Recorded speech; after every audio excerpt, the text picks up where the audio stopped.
शं वरुणः शन्नो भवत्वर्यमा शन्न इन्द्रो बृहस्पतिः शन्नो विष्णुरुक्रमः ॐ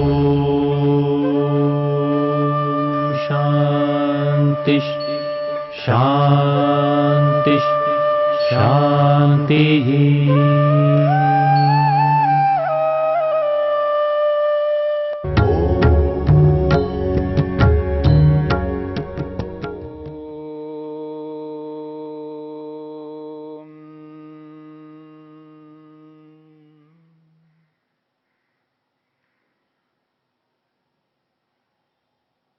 ईश्वर के यथार्थ स्वरूप को लेकर के हम विचार कर रहे हैं। मनुष्य में और ईश्वर में भिन्नता है। मनुष्य ईश्वर नहीं बन सकता और ईश्वर मनुष्य नहीं बन सकता। जो वस्तु जिस रूप में होती है उस वस्तु को बदलने का, परिवर्तन करने का सामर्थ्य किसी भी वस्तु में नहीं है। यानी हम अपनी इच्छा से, अपने प्रयत्न से, अपने ज्ञान से, अपने बल से, अपने सामर्थ्य से किसी भी वस्तु को बदल नहीं सकते, उसके स्वरूप में परिवर्तन नहीं कर सकते। यदि कोई वस्तु जड़ है, नॉन लिविंग थिंग है, तो उसको चेतन नहीं बना सकते। उसके जड़त्व को हटा करके उसमें चेतनत्व को स्थापित नहीं कर सकते। यदि कोई वस्तु चेतन है, लिविंग थिंग है, उसको जड़ वस्तु नहीं बनाया जा सकता।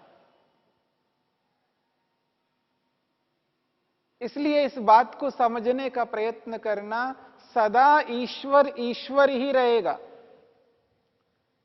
और पुरुष, आत्मा, जीवात्मा, मनुष्य मनुष्य ही रहेगा।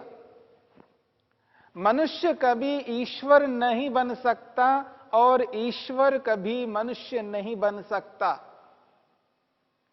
इसी बात को महर्षि पतंजलि ने, महर्षि वेदव्यास ने योग के माध्यम से स्पष्ट किया है। महर्षि पतंजलि कहते हैं ईश्वर का जो स्वरूप है वो क्लेशों से भिन्न है। क्लेशों को रखने वाला, क्लेशों से युक्त होने वाला, जो क्लेशों से, अविद्या आदि क्लेश हैं उनसे जो प्रभावित होता है वह ईश्वर कभी नहीं हो सकता। और जो क्लेश है अविद्या, अस्मिता, राग, द्वेष और अभिनिवेश, इन क्लेशों से प्रेरित होकर के, इन क्लेशों के कारण से कोई ऐसा कर्म ईश्वर कभी नहीं कर सकता। ईश्वर इन कर्मों से, पाप और पुण्य कर्मों से सर्वथा अलग है। और क्लेशों से युक्त होकर के जो कर्म किए जाते हैं, उन कर्मों का जो फल प्राप्त होता है सुख के रूप में या दुख के रूप में, ऐसे फल से युक्त परमेश्वर कभी नहीं होता। न ईश्वर में क्लेश है, न क्लेशों से होने वाले कर्म हैं, न कर्मों से प्राप्त होने वाले सुख दुख रूपी फल है। और इस सुख और दुख रूपी फल के कारण से संस्कार पड़ते हैं, मन के अंदर वासनाएं बनती हैं। ईश्वर वासनाओं से, संस्कारों से भिन्न है। मनुष्य में और ईश्वर में जमीन आसमान का अंतर है। ईश्वर तो सर्वथा अलग ही है। और जो मुक्ति को प्राप्त होते हैं, जो मोक्ष को प्राप्त होते हैं, जो मुक्तात्माएं हैं, वो कभी ईश्वर नहीं हो सकते। इसलिए महर्षि वेदव्यास कहते हैं कैवल्यम प्राप्तास्तर्रि संति बहवः केवलिनः। कैवल्यं प्राप्ताः स्तर्हि सन्ति च बहवः केवलिनः। मुक्ति को प्राप्त करने वाले बहुत हैं, मुक्तात्माएं बहुत हैं। हम गणना भी नहीं कर सकते, ना हमें पता है कितनी आत्माएं मुक्त हो गई हैं।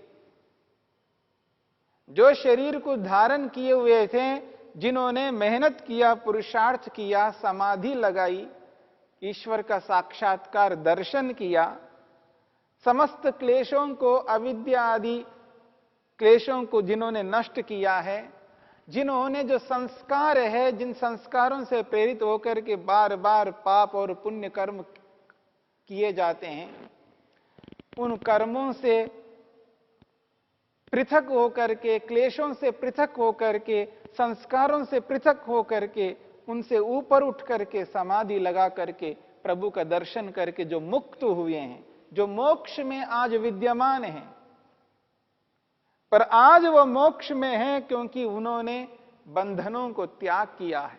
इसलिए वेद व्यास कहते हैं, ते च त्रीणि बंधनानि मुक्त्वा, ते च त्रीणि बंधनानि छित्त्वा कैवल्यं प्राप्ताः। वो तीन बंधनों को त्याग करके कैवल्य को, मुक्ति को प्राप्त हुए हैं। ईश्वरस्य च तत्संबंधो न भूतो न भावी। जिसे ईश्वर कहते हैं, जिसे परमेश्वर कहते हैं, जिसने संपूर्ण ब्रह्मांड का निर्माण किया है, सृष्टि करता है और सृष्टि का पालन करने वाला जो ईश्वर है, ईश्वरस्य च तत्संबंधो न भूतो न भावी। ईश्वर का संबंध उन तीनों बंधनों के साथ न कभी था, न आज वर्तमान में है, न भविष्य में होगा। और हमने विचार किया है तीन बंधन क्या होते हैं। ये जो स्थूल शरीर है, जिस शरीर में आज हम विद्यमान हैं, यह स्थूल शरीर एक बंधन है। जब तक यह स्थूल शरीर रहेगा, तब तक व्यक्ति दुखों से पृथक नहीं हो सकता। कोई ना कोई दुख लगा रहेगा। हां, कुछ दुखों को हम दूर करते हैं तो नए दुख उत्पन्न होते हैं, उन दुखों को दूर करते हैं फिर और नए दुख उत्पन्न होते हैं, परंतु जब तक शरीर है तब तक दुख भोगना ही होगा। शरीर रूपी बंधन से ईश्वर मुक्त है, कभी शरीर के बंधन में नहीं आता। इस बात को समझने का प्रयत्न करना। जब ईश्वर शरीर के बंधन में नहीं आता तो शरीरधारी ईश्वर कैसे हो सकता? जो ईश्वर शरीर के बंधन में कभी नहीं आ सकता, शरीर को धारण ही नहीं कर सकता, वो शरीरधारी ईश्वर कैसे हो पाएगा? इसलिए स्थूल शरीर के बंधन में ईश्वर नहीं आता। और जो सूक्ष्म शरीर है, जो आत्मा के साथ 18 तत्वों का समुदाय है, जिनके माध्यम से हम निर्णय करते हैं, अपनी अनुभूति करते हैं, मनन चिंतन करते हैं, जानकारी प्राप्त करते हैं, कर्मों को करते हैं, जो शरीर को धारण करने का काम करते हैं, तन्मात्राएं, 5 तन्मात्राओं, 5 ज्ञानेंद्रियों, 5 कर्मेंद्रियों, मन, अहंकार, महतत्व रूपी बुद्धि, इन 18 तत्वों वाला जो समुदाय है, सूक्ष्म शरीर है, जो आत्मा के साथ रहता है। जब तक वो सूक्ष्म शरीर आत्मा के साथ रहेगा, तब तक दुखों को भोगना ही पड़ेगा। और इस सूक्ष्म शरीर के बंधन में कभी ईश्वर नहीं आता। स्थूल शरीर, सूक्ष्म शरीर और तीसरा कारण शरीर है। जो सूक्ष्म शरीर है, जिन कारणों से बना है, सूक्ष्म शरीर का जो रॉ मटेरियल है, जो रॉ मटेरियल है, उसको कहते हैं सत्व रज तम, जिसको प्रकृति शब्द से कहा है। इस पूरे ब्रह्मांड का मूल कारण है, इस स्थूल शरीर का भी मूल कारण है और सूक्ष्म शरीर का भी मूल कारण है। जो सत्व रज तम है, उसको कारण शरीर कहा है, और वो कारण शरीर भी आत्मा के साथ जुड़ा हुआ है।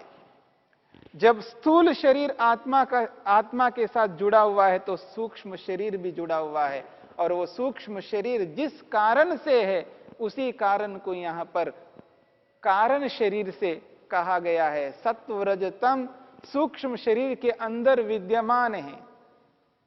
देखिए, कारण कार्य में विद्यमान रहता है। इस बात को समझने का प्रयत्न करना। जैसे कि एक घड़ा है, घड़ा कार्य पदार्थ है, उत्पन्न हुआ पदार्थ है। घड़े में मिट्टी विद्यमान है, घड़े का कारण मिट्टी है, तो घड़े में कारण के रूप में मिट्टी विद्यमान है, ऐसा हम कह सकते हैं। जैसे ये वस्त्र है, ये जो वस्त्र है, इस वस्त्र का जो कारण है वो धागे हैं, या यूं कहिए इस वस्त्र के जो कारण है वो रुई है। मूल कारण के रूप में जो रुई है इस वस्त्र का, तो इस वस्त्र में रुई विद्यमान है, कारण विद्यमान है। ठीक इसी प्रकार जो सूक्ष्म शरीर है, 18 तत्वों का जो समुदाय है, जो आत्मा के साथ रह रहा है, उस समुदाय के अंदर कारण सत्व रज तम विद्यमान है। तो एक प्रकार से आत्मा कारण शरीर के साथ जुड़ा हुआ है। तो ये तीन बंधन हैं, स्थूल शरीर का बंधन, सूक्ष्म शरीर का बंधन और कारण शरीर का बंधन। इन तीनों बंधनों से युक्त जीवात्मा होता है। क्योंकि जीवात्मा मनुष्य शरीर को धारण करता है, परंतु परमात्मा शरीर को कभी धारण नहीं करता। शरीरधारी ईश्वर कभी नहीं हो सकता।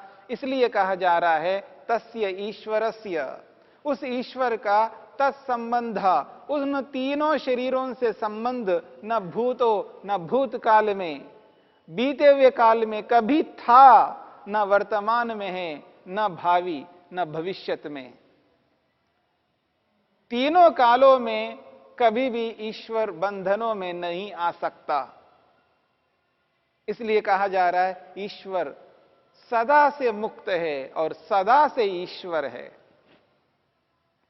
महर्षि वेदव्यास ने एक बहुत अच्छी बात कही है।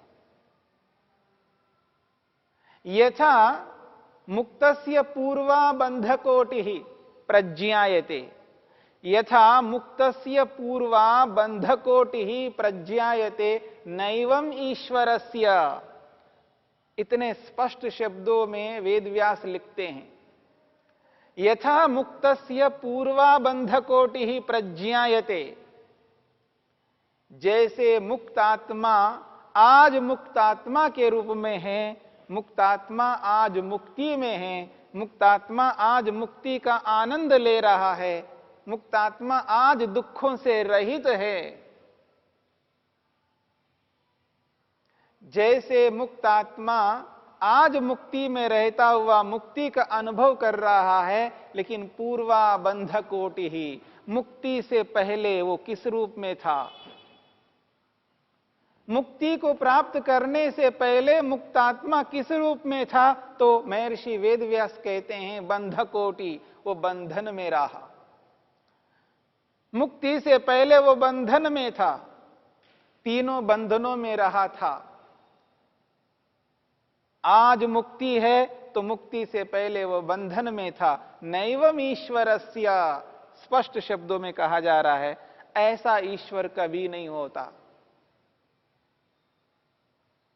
जैसे आज ईश्वर है तो कभी पहले वो बंधन में था, ऐसा कभी नहीं हो सकता। इस बात को समझने का प्रयत्न करिए। महर्षि वेदव्यास स्पष्ट शब्दों में कहते हैं, जिस प्रकार से मुक्तात्मा मुक्ति से पहले बंधन में था, वैसा ईश्वर कभी नहीं था। ईश्वर आज ईश्वर है तो पहले वो कभी बंधन में था, ऐसा कभी नहीं हो सकता। वो पहले भी ईश्वर था, आज भी ईश्वर है और भविष्य में भी ईश्वर रहेगा। ईश्वरत्व कभी ईश्वर से च्युत नहीं हो सकता। ईश्वरपना ईश्वर से कभी अलग नहीं हो सकता। इसलिए महर्षि वेदव्यास कहते हैं सतु सदैव मुक्तः, सतो सदैव मुक्ता सदैव ईश्वरः। महर्षि वेदव्यास स्पष्ट करते हैं, परमेश्वर सदा से मुक्त था। वो कभी बंधन में नहीं आया था, ना आज बंधन में आया हुआ है, ना भविष्य में कभी बंधन में आएगा। सतु सदैव मुक्तः सदैव ईश्वरः। वो सदा से मुक्त है, सदा से ईश्वर है। ऐसे ईश्वर को बंधन में ला करके हम उस ईश्वर को दुख के साथ जोड़ रहे हैं। आज का संसार आज ईश्वर को शरीरधारी स्वीकार कर रहा है। जो कोई भी आज ईश्वर को ईश्वर के रूप में मानता जा रहा है, वो शरीर के रूप में मान रहा है। अलग अलग ईश्वर के शरीरों को बनाया गया है और ईश्वर को शरीरों में ही देखने का प्रयास किया जा रहा है, परंतु ईश्वर कभी शरीर में आ ही नहीं सकता। जो सर्वव्यापक है वो एक छोटे से शरीर में क्यों आना चाहेगा? जो सर्वशक्तिमान है, इस संपूर्ण ब्रह्मांड का जो निर्माण करता है, सृष्टि करता है, इतने बड़े संसार का निर्माण करने वाला ईश्वर बिना शरीर के इतने बड़े शरीर को, इतने बड़े संसार को उत्पन्न किया। बिना शरीर के इतने बड़े संसार को जिस ईश्वर ने उत्पन्न किया, अब संसार को उत्पन्न करने के बाद में उसको शरीर को धारण करने की क्या आवश्यकता है? इसलिए महर्षि वेदव्यास, महर्षि पतंजलि ये स्पष्ट करते हैं, सदैव मुक्तः। ईश्वर सदा से मुक्त था और सदैव ईश्वर था, वो कभी शरीर के बंधन में कभी नहीं आया। इसी बात को हमें समझना है। जो व्यक्ति आज मनुष्य है, वो योग्यताओं को प्राप्त करके कल को ईश्वर बनेगा, ऐसा कभी नहीं हो सकता। क्योंकि मनुष्य कितनी योग्यताओं को प्राप्त करे, वो किसी भी ऊंचाई को प्राप्त करे, वो उसकी ऊंचाई मनुष्यत्व की दृष्टि से ही होगी, वो ईश्वर की दृष्टि से कभी नहीं हो सकती।